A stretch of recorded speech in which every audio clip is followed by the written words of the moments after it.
बिस्मिल्लाहिर्रहमानिर्रहीम। मुझे बहुत खुशी हो रही है कि आपने मुझे दावत दी कि मैं आरिफ कसाना साहब की किताब वतन सानी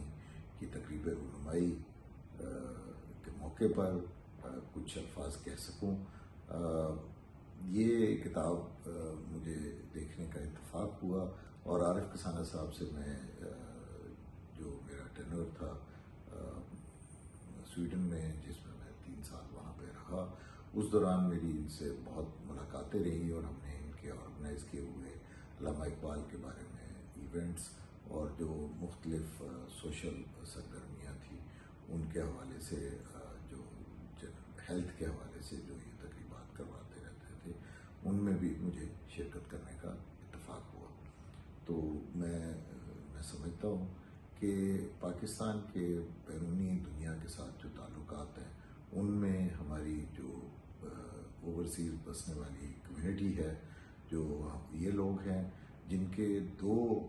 वतन हैं, एक पाकिस्तान और एक वो वतन जिसमें वो रह रहे हैं, वो लोग एक अहम किरदार अदा करते हैं। क्योंकि न सिर्फ ये कि वो पाकिस्तान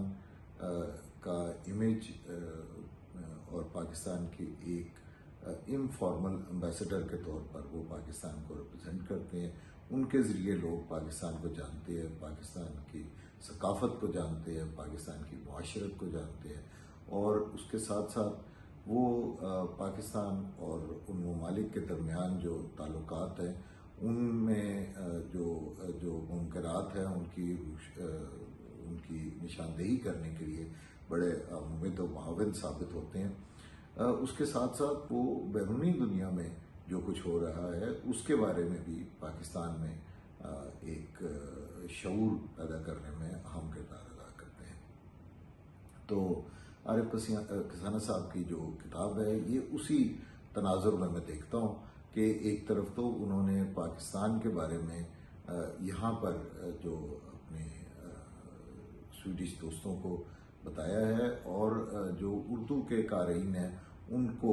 स्वीडन से और स्वीडन की मुआशरत से और स्वीडन के वो मुआशरत के जो नुक्ते हैं या वो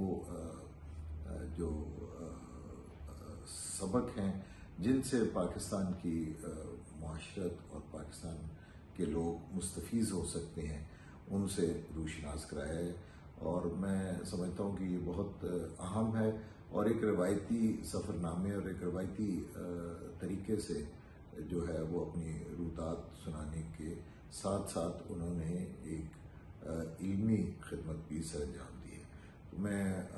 मेरी नेक तमन्नाएं उनके साथ और उनके इस किताब की मज़ीद